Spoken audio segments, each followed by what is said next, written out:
आपण एक गणपतीचं गाणं म्हणून सुरुवात करूया कार्यक्रमाला.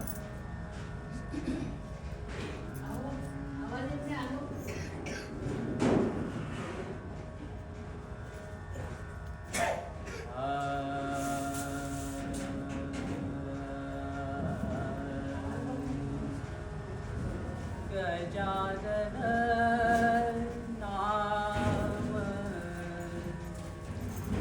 माझे निज धाम, गजानन नाम माझे निज धाम, गजानन नाम माझे निज धाम. निसदिन ओढ लागली सेक, निसदिन ओढ लागली सेक, गजमुख चोहीकडे दिसू लागे आज, गजानन नाम माझे निज धाम, गजानन नाम माझे निज धाम. काळ काळ जात रोज वाजत आहे, टाळ काळ जात रोज वाजत आहे, व्यास गणराज नाम बोलत आहे, व्यास गणराज नाम बोलत आहे. मुक्तीची जाणीव मज होत आहे, मुक्तीची जाणीव मज होत आहे.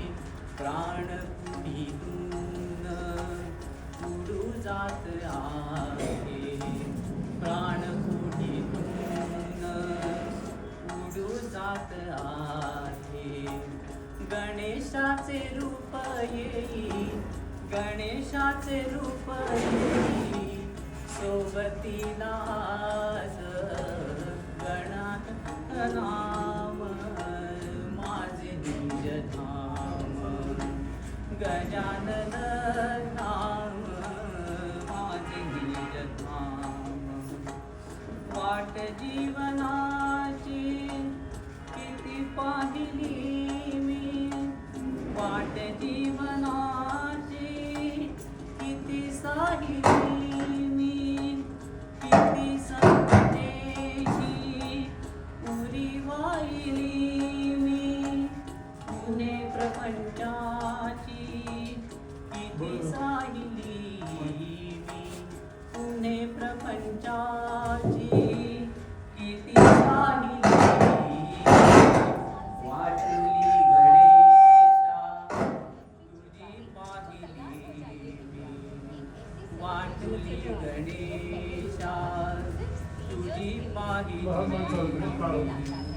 गंगा वाहते रे, गंगा वाहते रे, डोळ्यात आज गजानन नाम माझे निज धाम, गजानन नाम माझे निज धाम. जन्म हा पावन झाला से अखेर, जन्म हा पावन झाला से अखेर. बोट धरोनिया लाभे पैल तीर, बोट धरोनिया लाभे पैल तीर. मज हे कळले जन्माच्या केरी, मज हे कळले जन्माच्या केरी. सिद्धी विनायका विण जगी कुणी नाही, सिद्धी विनायका विण जगी कोणी नाही. अमृताचा पाऊस, अमृताचा पाऊस बरसतो आज, गजानन नाम माझे निज धाम, गजानन नाम निजधाम गजानन नाम माझे निजधाम.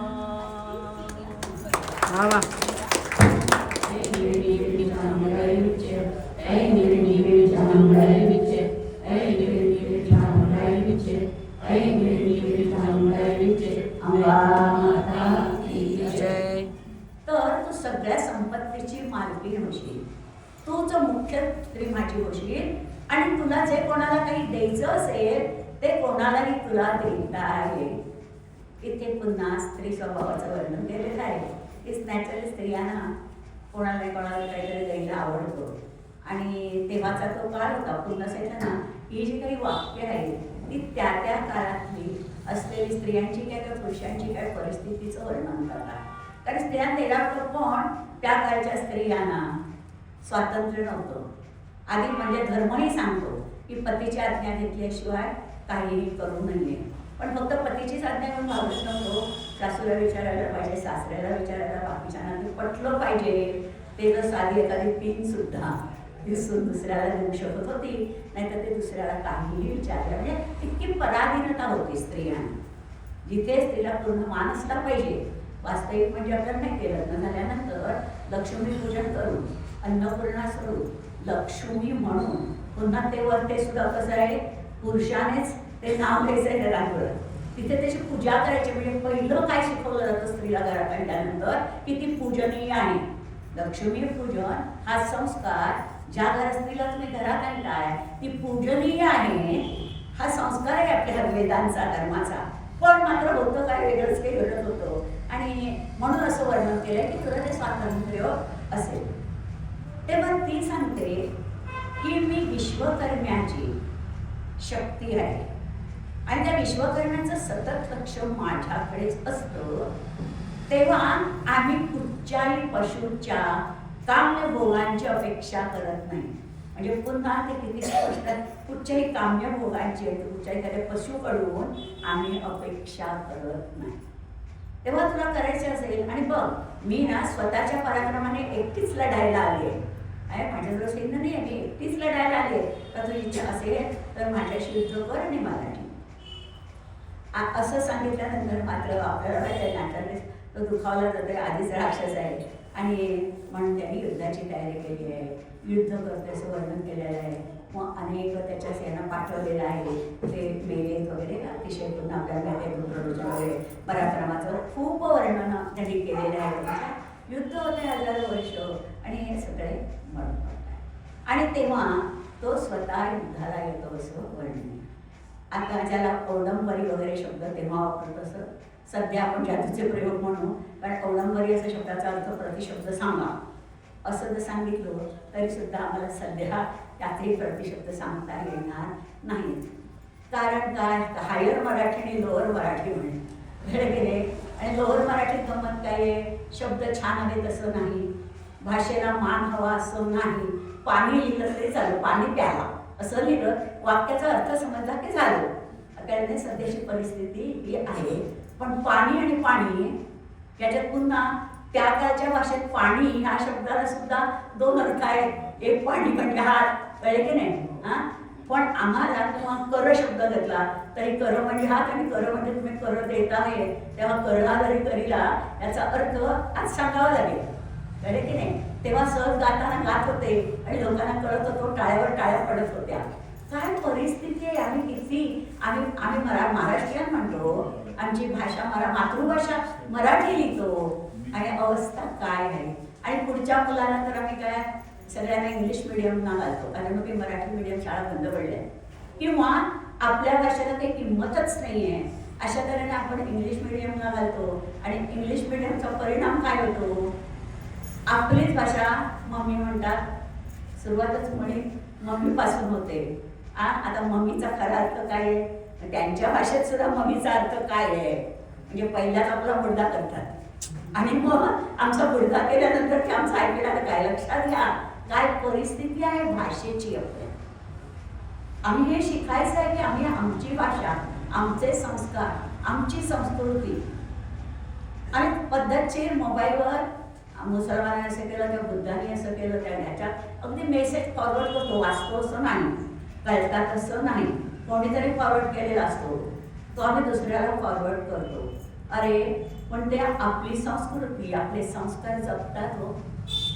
आपण जर ख्रिश्चन धर्म, सगळे नंतर धर्म, हिंदू धर्म विश्वधर्म म्हटलेला आहे. मुळात विश्व निर्माण होण्याबरोबर विश्वाला काही नियमात राहता यावं म्हणून जो काही धर्म आचार ते निर्माण झाला तो हिंदू धर्म आहे. हिंदूचा अर्थ तुम्ही असा आहे, हिन असा दुजा भाव नाही, म्हणजे आपल्या धर्मात तुझं माझं हे शिकवलेलंच नाही, धर्माच्या नावात सुद्धा नाही. हे इतकं असताना आम्हाला आमचा धर्म पाळता येत नाही. नवीन धर्म निर्माण झालेला आपण बघतो, ख्रिश्चन बघितले तर कन्फेशन आहे. दर रविवारी तरी कमीत कमी प्रत्येक जण चर्चमध्ये जातो. आता गंमत म्हणजे धर्म निर्माण कशाला झाले तर 50 देव, तुमच्या 33 कोटी देव, इतकी मंदिरं, गरज काय, एक देव आहे म्हणून मुळात धर्म निर्माण झाले. ख्रिश्चन धर्म काय, बुद्ध धर्म काय, मग त्यांची तर मंदिराच्या शेजारी चर्च आणि मशिदी कशाला हव्या. पण आम्हाला विचारायचं झालं तेव्हाही झालं नाही आणि आताही नाही. दुर्दैव आहे. जर एकच देव आहे, अनेक देव आमच्यात म्हणून जर नवीन धर्म निर्माण झाले तर एवढ्या मशिदी आणि एवढ्या असण्याचं कारणच नाही. पण गाव तिथे मशीद, मंदिर असेल की नाही माहीत नाही, पण मशीद निश्चित आहे. ही जी परिस्थिती आहे ही आपल्याच ग्लानीमुळे निर्माण झालेली आहे. हे आम्ही लक्षात घेते. भागवत त्याच्यासाठी लिहिली गेली, त्याचा सिंहच आपल्या नखाने त्याला वाढून काढतो. अशा तऱ्हेचं अतिशय या महिषासुराच्या प्रयागाचं वर्णन. आता मात्र त्याला कळतं की काहीच उपयोग नाही, कुठच्याही रूपाचा तिच्यापुढे काही टिकावं लागत नाही. आणि म्हणून तो पुन्हा, कारण ती महिषासुरालाच मारण्यासाठी ते चावत आहे, तेव्हा पुन्हा तो महिषाचंच रूप येतोय आणि तो तिच्यावरती चाल करून जातो. तो तिच्यावर चाल करून जातो तेव्हा ती त्याला त्याच रूपात मारते असं वर्णन दिलं आहे की कसं त्याला रात्री उडवून देते आणि नंतर आपल्या सुराने त्याला मारते. पण होतं काय, त्याचं धड फक्त तुटतं, ती धडाला धड तुटतं आणि ते बरोबर बरोबर फिरवल्या. पण त्यात वर बरं मस्त फुटलं, पण त्याचं धड मात्र युद्ध करतो. म्हणजे पुन्हा राक्षसांची ताकद आणि त्यांची विद्या काय होती या लक्षात. आणि तेव्हा ती धडाला म्हणजे बाण मारते, पाडते आणि नंतर ती पायाने त्याला चोळते. अशा तऱ्हेचं या महिषासुराच्या युद्धाचं वर्णन आहे. आणि देवांचा जय जय होतोय आणि देव तिच्यावरती पुष्पवृष्टी करतायत. पुष्पवृष्टी करतायत, नंतर ते युद्धाचे संपलेले ते तिची पूजा करतायत, तिची प्रार्थना करतायत आणि तेव्हा ते तिच्याकडे वर मागतायत. काय वर मागतायत की आम्हाला जेव्हा जेव्हा काही संकट येईल तेव्हा तेव्हा तू आम्हाला मदत करायला ये. आणि ती तथाच तू म्हणते, ती वर तो देते आणि ती तिथे गुप्त होते करून घ्यायचं आहे. तर त्याची स्तुती करून त्याला कसा चढवावा आणि मग ज्याच्यासाठी बोलायचं त्याची स्तुती कशी करावी. म्हणजे भाषा मी सांगितलं ते अतिशय सुंदर वर्णन तिथे आहे. भाषा शिकण्यासाठी कळलं की नाही, किंवा आपल्याला जे कार्य करायचं आहे ते कार्य करता येण्यासाठी वाक्य तेच, पण एक शब्द इकडे काय, ती आली आहे ती शब्द बघा, ती आली आहे आणि आली आहे ती, पण आली आहे ती आणि ती आली आहे हे दोन वाक्य तुम्ही ज्या स्वरात उच्चारता त्याप्रमाणे त्याचा अर्थ बदलतो. शब्द तेच, एकही शब्द त्याच्यातला बदललेला नाही.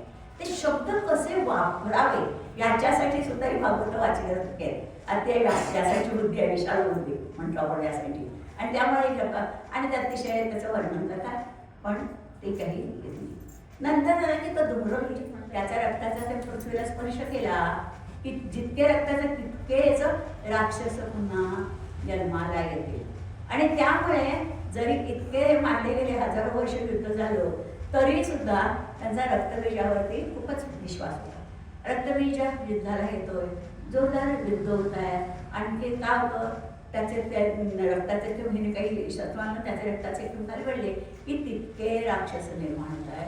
करता करता सगळी युद्धभूमी रक्तबीजाने भरून गेली असं. आणि तेव्हा मात्र ही देवी त्या कालीला सांगतेय जेव्हा इतकं रक्तबीजान घडमड तेव्हा प्रभू विष्णूची वैष्णवी, शिवाची शैवी वगैरे कुठच्या देवाची कुठची शक्ती, एवढ्या सगळ्या शक्ती तिथे युद्धाला आल्या असं वर्णन केलेलं आहे. इथे पुन्हा कलियुगात सुद्धा हा अनुभव येतो, पण आम्हाला असं वाटतं की ते कथानक आणि आत्ता या घडणाऱ्या गोष्टी याच्यात खूप फरक आहे, ते तसं काही नाहीये. तर तसं नाहीये. आता हा कोविडचा प्रकार होता ना, हा कालीचा जबडाच होता, लक्षात घ्या. हा कालीचा जबडाच होता. आम्ही लक्षात घेतलं पाहिजे. कशासाठी लक्षात घेतलं पाहिजे? की तेव्हा ते घडून गेलं. हा आता काय राक्षस विश्वास नाही असं नाहीये, कळले की नाही? तर कुठच्याही काळात ह्या शक्ती कार्यान्वित असतात आणि म्हणून नुसतं गाणं म्हणून उपयोग नाही. सावध आणि सावध करील कोणीतरी पारदव. तर आम्हाला प्रत्येक क्षणाला रात्रंदिवस सदा सर्वदा, समर्थांचा पहिला श्लोक, सदा सर्वदा कसं असलं पाहिजे? सावध असलं पाहिजे. हा महत्वाची सूचना या रक्तबीजाच्या निमित्त करून आम्हाला दिलेली आहे. आणि ती कातवण पसरते, प्रत्येक रक्तबीजाला ती गिळून खाते. अशा पण हळूहळू काय झालेलं आहे? रक्तबीज सगळे आटलेले आहेत आणि एकच ओरिजिनल जो रक्तबीज उरला त्यालाही तिने मारलेलं आहे, त्यालाही तिने कालीने खाऊन टाकलेलं आहे असं वर्णन केलं. हे जेव्हा उपयोगांना लगेच जाऊन त्याची बातमी देत आहेत आणि रक्तबीज पडला, मारला गेला हे कळल्याबरोबर मात्र या शंभर पायाखाली जमीन सरकते. आता पहिल्यांदा असे वाक्प्रचार वापरले जात असत, आता हे पायाखालची जमीन सरकते. हा वाक्प्रचार सुद्धा कळणं कठीण आहे. हा म्हणजे काय भूकंप झाला की काय जर हल्ल्यासारखं वाटतंय. हा म्हणजे पायाखालची जमीन सरकते नाहीये, प्रचंड भीती वाटणे हा भाग आहे. पायाखालची जमीन सरकणे त्या शुभनिशा ती रक्तबीज होताना अशी कल्पनाच होती की रक्तबीज मारला जाऊ शकतो. आणि तेव्हा मात्र आणि आता काय करायचं असा प्रश्न येतोय. आणि तेव्हा ठरवतात आता आपल्याला युद्धात जाण्याशिवाय काही पर्याय नाही आहे. आणि म्हणून हे शुंभ निशुंभ दोघेही भाऊ याच्यावरती युद्धभूमीवरती येतात असं सुंदर वर्णन. उगाच मतप्रदर्शन करून दोष स्वतःकडे घेण्यात किंवा निर्माण करण्यात अर्थ नाही. आणि पुढचं प्रकरणामध्ये कर्मदोष हा खूप मोठा भाग त्याच्यात येणार आहे. त्यामुळे सहज एखादा शब्द बोलतो तरी त्याने सुद्धा कर्मदोष निर्माण होतात आणि ते कसे भोगायला लागतात. आणि म्हणून अबोल राहू नका पण योग्य बोला. काय अबोल राहू नका पण योग्य बोला हा सल्ला त्यांना ह्या कथानकाचं वर्णन करता करता द्यायचा आहे. इथे पुन्हा वर्णन केलेलं आहे की निशुंभ युद्धात मारला जातो आणि जितकी जखम होते त्या शब्दाने जितकी व्यक्ती दुखावली जाते तितकी तुम्ही खरोखर दोन कानाखाली मारल्यात तरी दुखावली जात नाही.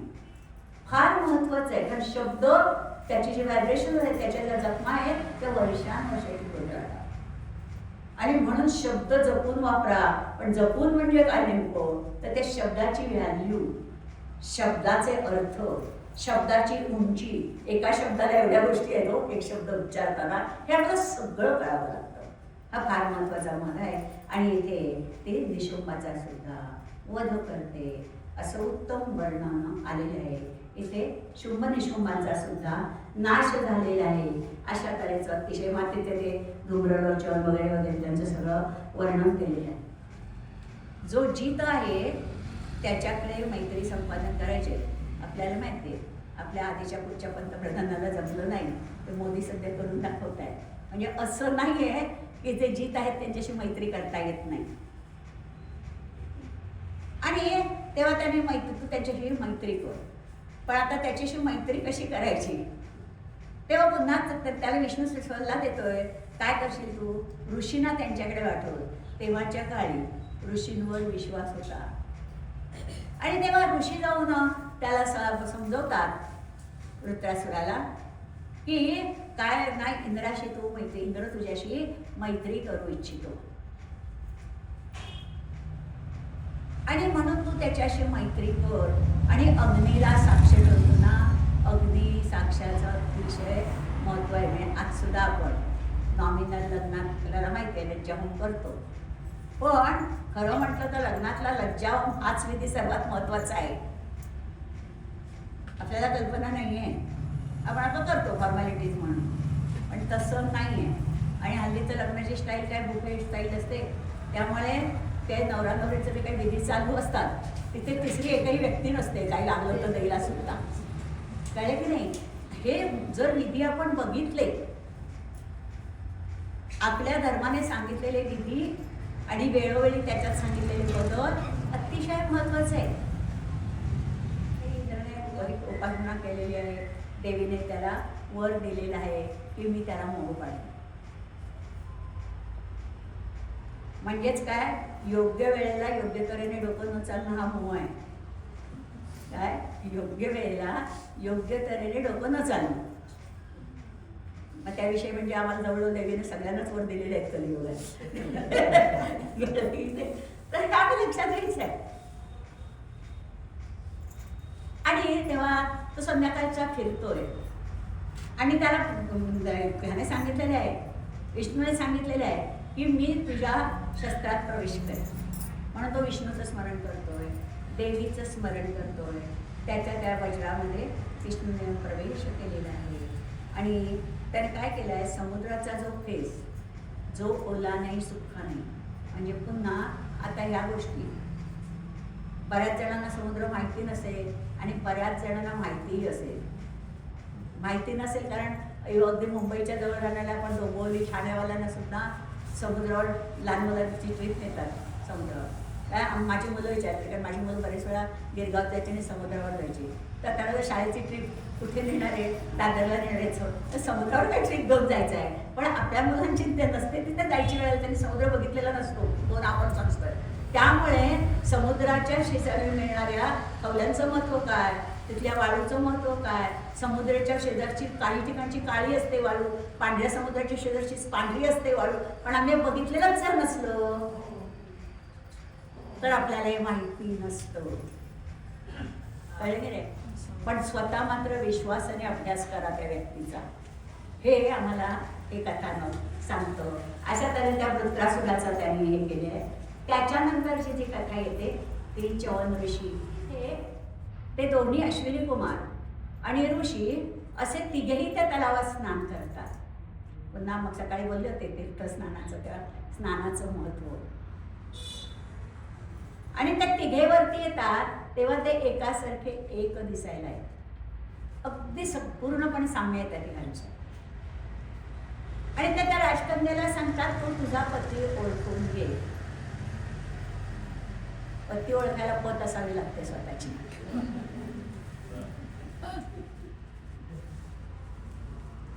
फार महत्वाचं आहे. म्हणून सांगितलं की इतकी सोपी गोष्ट नाही. गंमत आहे ती, खूप वेळा मुलं निरखून बघते पण तरी तिच्या त्यांच्यातला फरक लक्षात येत नाही, पटकन लक्षात. आणि तेव्हा ती मनोमन देवीचं स्मरण करते.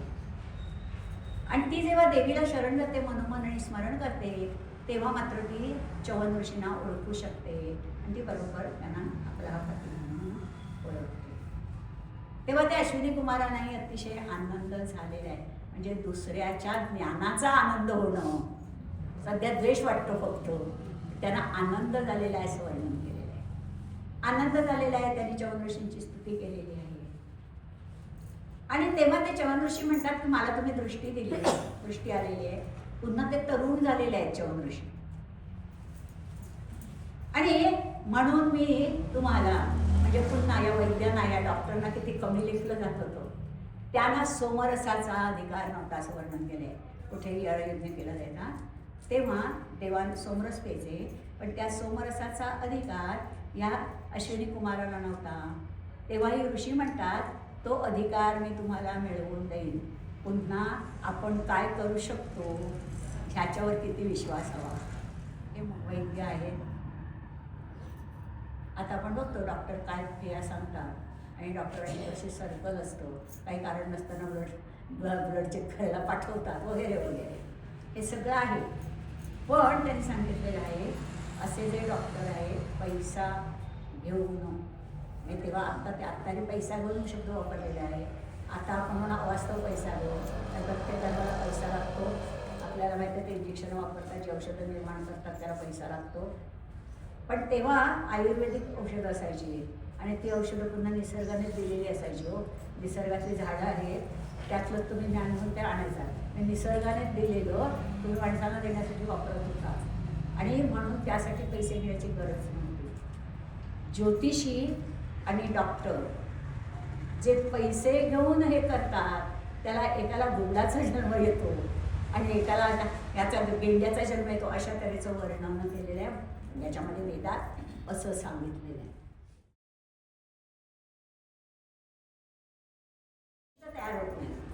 आणि विश्वामित्रांचं आणि वशिष्ठांना खरं बघितलं तर आपल्याला माहिती आहे की ब्रह्मर्षी हे वशिष्ठांनी म्हटलं तरच ते ब्रह्मर्षी होणार होते. त्यांनी तपश्चर्या केली आहे. इतकं वशिष्ठांचं महत्व आहे ऋषिकुळात. पण त्याचाच तर त्यांना राग आहे विश्वामित्रांना आणि त्यामुळे त्यांना त्यांचा तो राग असल्यामुळे ते नाही म्हणालेत ना मग मी करीनच. लक्षात घ्या, ऋषी असलो मनाचा भरोसा नसतो हे त्यांना सांगायचं आहे. आपली तपश्चर्या एका बाजूला राहते आणि विकार मात्र पाळतात. तेव्हा एखाद्या तपस्व्यावर सुद्धा विश्वास ठेवताना किती सावध असावं आणि तपस्व्याने सुद्धा किती सावध असावं, आपल्या हातून चूक घडणार नाही अशी. हे इथे फार वर्णन छान केले. आणि म्हणून हे जे विश्वामित्र आहेत तेही गायत्रीचे उपासक असतात आणि म्हणून आपलं पुण्य ते त्याला दान करतात. पुन्हा पुण्याचं दान करता येतं. परवा काल सांगितलं सकाळी की नुसतं चकचकत राहू नका. काय करणार हो, विचारांचे केवढे आलतात हो. तुम्हाला जर खरोखर ते करायचं असेल ना, पुण्य गाठीला आहे की नाही कदाचित माहिती नसेल, तर मनापासून एखादी उपासना करा. नवस बोलू नये हा, म्हणजे असं झालं तर उद्या असं करीन असं बोलू नये. आधी करावं आणि ते अर्पण करावं. नवस कधीही बोलू नये, कारण नवस बोललेला जर तुमचा फेडायचा राहिला आणि तुमच्या आयुष्यात नाही तुम्हाला त्याचा त्रास झाला तर पुढच्या पिढीला मात्र 100% त्याचा त्रास होतो. कर्मविपाक. आणि पुढच्या पिढीला एखाद्या ज्योतिषाला किंवा एखाद्या जाणकाराला विचारतो की असा असा त्रास होतोय, तर तो सांगतो तुमच्या पिढीत एखादा नवस फेडायचा राहिलाय. ती आठवून बघतात, त्याने कधी नवसच केलेला नसतो त्यामुळे त्यांना आठवत नाही. आणि मागच्या पिढीत कोणी नवस काय केलाय तो त्यांना माहिती नसतो. त्याचा शोध लावून क्षमा मागून ते दुरुस्त होईलच कितीतरी वेळ लागतो. आणि म्हणून कधीही नवस बोलू नये. दान करताना आपली जी पोत असेल यथाशक्ती यथामती दान करिष्ये असा गुरुजी संकल्प सांगतात आणि तोच बरोबर आहे. आपल्या शक्तीप्रमाणे दान करावं. कोणाला विचारून नाही तुला काय देऊ, मग तो मागितलं द्यायची तयारी असायला पाहिजे. लक्षात घ्या, सध्या ब्राह्मणाची पहिली दीक्षा मागितली पाहिजे भिक्षा, पण सध्या ब्राह्मण रूपात भिकारी येतात दारात. भिक्षा मागायला भिक्षुक येत नाही. आणि त्याला जसं विचारलं आणि भिक्षा घेताना समर्थांनी सांगितलेलं आहे सुखभर आणलं तर मुठभर घ्यावं. आता सुखच नाही, ह्या मुठभर प्रश्नच काय, मुळात मुठीपेक्षा जास्त कोणी द्यायलाच काही वाटत नाही. मग त्यातून किती घ्यावं हे समर्थ सांगायला विसरले तर की नाही. पण सुखभर आणलं तर मुठभर घ्यावं ही समर्थांची दिलेली आहे. आणि तो स्नान करून येतो आणि तो त्याला विचारतो आपणाला काय देऊ. आता त्यांना त्याची परिषद ते म्हणतात तुझं राज्य दान दे, मला माझ्या मुलीचं लग्न करायचं आहे आणि म्हणून मला तुझं राज्यदान दे. संकल्प सोडते, पाणी देत असतात. तो राजा संकल्प सोडतो. हे त्याला वाटत होता, तो घरी येतो, राज्यात येतो आणि पत्नीलाही तो सगळं सांगतो. हे दुसऱ्या दिवशी येतात, तू राज्यदान दिलंयस, तुला इथे काही राहायचा अधिकार नाही. आणि म्हणून त्याची पत्नी आणि रोहित त्यांचा तो मुलगा येतो ना, हा राज्यातून राजा तो बाहेर पडायला. बाहेर पडल्यानंतर तेव्हा ते म्हणतात की एखादी गोष्ट दिली, राज्य दिलं तर त्याच्यावर काहीतरी दक्षिणा दिली पाहिजे. हा आपल्याला पण नियम आहे, खरंच वेदाचा नियम सांगितलेला आहे की आपण जर एखादी वस्तू कोणाला दिली तर त्याच्यावर काहीतरी तरी दक्षिणा असली पाहिजे. आणि त्यामुळे दक्षिणा दिली पाहिजे. तर आता त्याने सगळं राज्यातलं तो काही देऊ शकत नाही, त्याच्यामुळे राज्यदान केलेलं आहे. तेव्हा तो म्हणतो तीही मी देईन तीही मी देईन असं तो त्यांना सांगतो आणि तो तिथून बाहेर पडतो. बाहेर पडतो आणि तो येतो कुठे काशीत येतो असं वर्णन केलेलं. आता बघा तो राजा आहे, ती राजपुत्र स्त्री आहे, हा पुत्र आहे.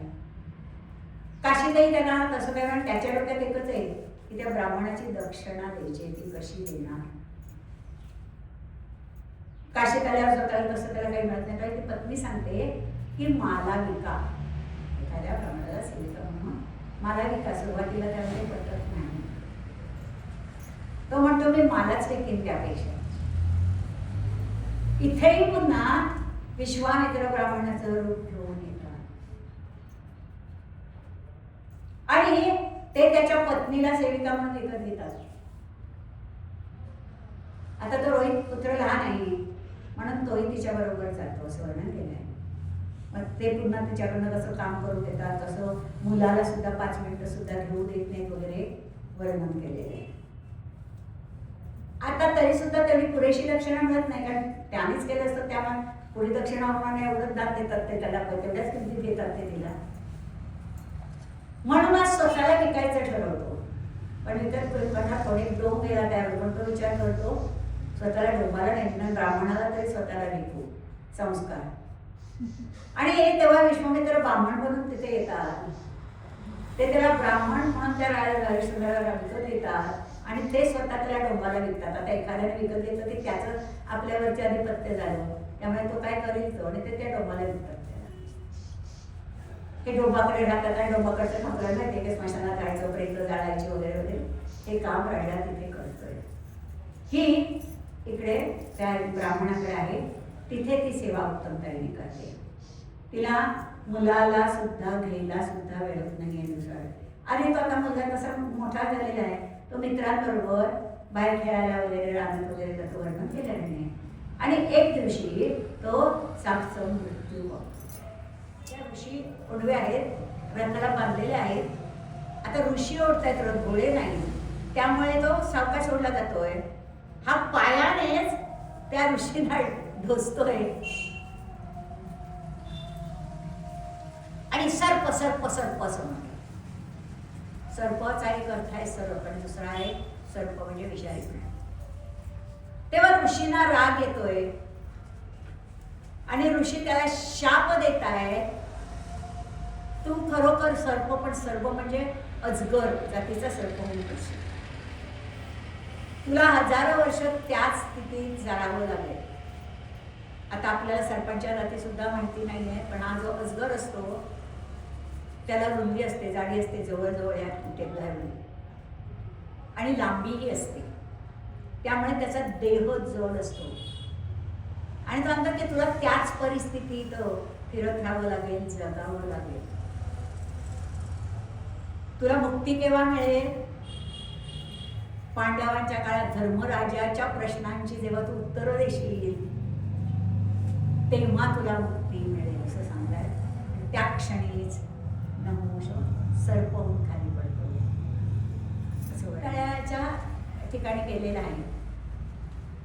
आणि तिथे त्याला एक सुंदर मुलगी दिसते, एकटीच आहे, रममाण फिरते ती तिथे. तेव्हा तो तिची चौकशी करतो, तू कोण? आणि तेव्हा ती सांगते की एकावरी नावाची गंधर्व कन्या आहे, ती तलावात असते. तालकेतून माझ्याकडे 2 भाऊ आहेत, त्या तालकेतून तिला पळवून आणलेली आहे. मी त्याला काय काय करून, मी तिची मैत्रीण आहे. मी त्या तालकेतून कितीतरी समजावून सांगत होते की तू तिला नाही नको, तू मला नाही, पण त्याने ऐकलं नाही. आणि ती त्याला तो पळवून देत असताना ती मला सारखी हाकारत होती, म्हणून तिचं कल्याण करायचं या हेतूने मीही तिच्याबरोबर आले. का? कामधेनूने येऊन असं सांगितलं की हैया कुळातला पुत्र तिला वरदान देतात, ते त्याच्याशी विवाह करेल, तो तालुका तुला मारेल, आणि म्हणून मी इथे आले. तेव्हा आता हैया कुळातलाच आहे, तेव्हा तो म्हणतो तो जो हैया आहे तो मीच आहे. पण तू इथे वरती कशी आलीस तलावातून? आणि तेव्हा ती सांगते की मला कुठच्या विद्या प्राप्त आहे. आणि ती तुलाही देईन, कारण मला असं सांगितलं त्या देवीने की त्याच्यावर दत्त प्रसन्न आहेत.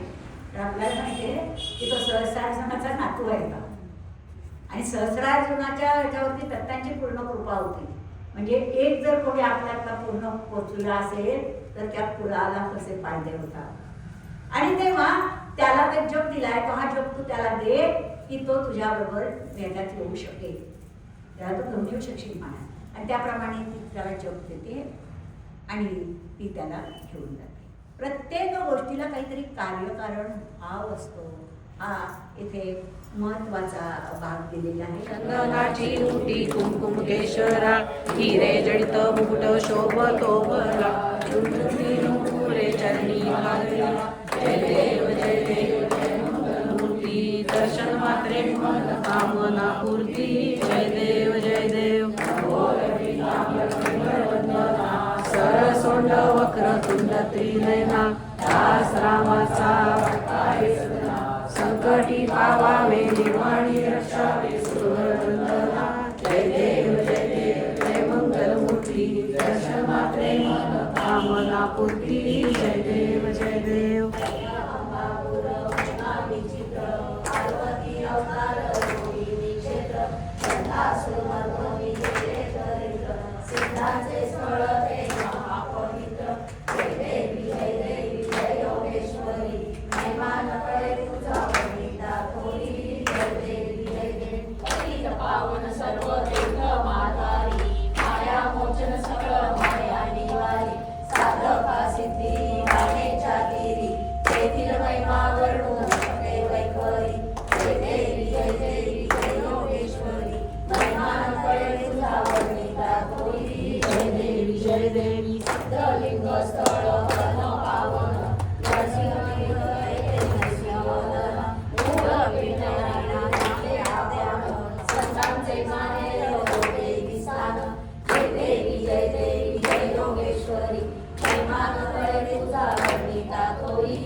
श्री गुरु दत्त गुरुनाथा, सोडून आलो चरणी साऱ्या संसार व्यथा, ओ वाळू आरती सद्गुरु भास्कर नाथा, श्री गुरु दत्त गुरुनाथा, व्याकुळला हा जीव माझा ज्ञान अमृता, ओ वाळू आरती सद्गुरु भास्कर नाथा, श्री गुरु दत्त गुरुनाथा, जय गुरु हरानंदनाथा.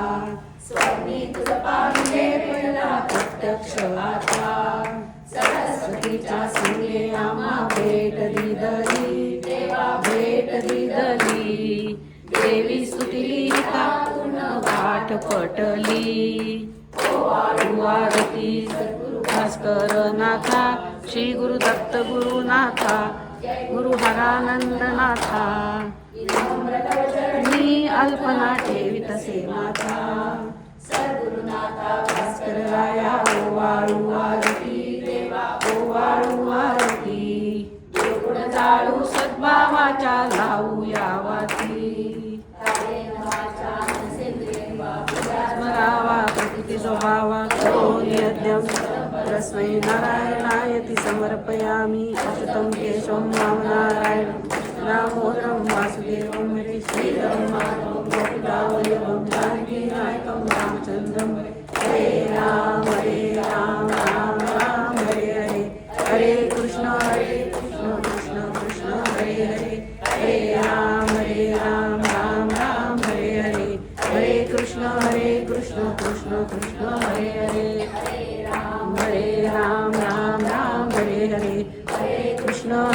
कृष्ण कृष्ण कृष्ण हरे हरे कृष्णाय वासुदेवाय हरे परमात्मने प्रणतक्लेशनाशाय गोविंदाय नमो नमः गोविंदाय नमो नमः गोविंदाय नमो नमः शिवे सर्वार्थ साधिके शरण्ये त्र्यंबके गौरी नारायणी नमोस्तुते नमस्तुभ्यं वरदे कामरूपिणी करिष्यामि प्रसन्ना व सर्वदा नन्दगोपुरे जाता यशोदागर्भसम्भवा ततस्तवनाशयिष्यामि विन्ध्याचलनिवासिनि वेदज्ञानवती सती भगवती श्रीशारदा बोधिनी ब्रह्माणि भवती कृपावती श्रीवैष्णवी मोहिनी अम्बा रूपवती दयामृतवती श्रीशाम्भवी योगिनी नानाशक्तिमती सदा यवतु मां मत्प्राणसञ्जीवनी या रक्ताम्बुजवासिनी विलसिनी चण्डाक्षुतेजस्विनी आरक्तारुधिराम्बरा हरिसखी श्वेतपद्मिनी या रत्नाकरमन्दता प्रकटिता विष्णुश्चागेहिनी सा मां पातु मनोरमा भगवती लक्ष्मीश्च पद्मावती लक्ष्मीश्च पद्मावती माता की जय तत्सत हरि ओम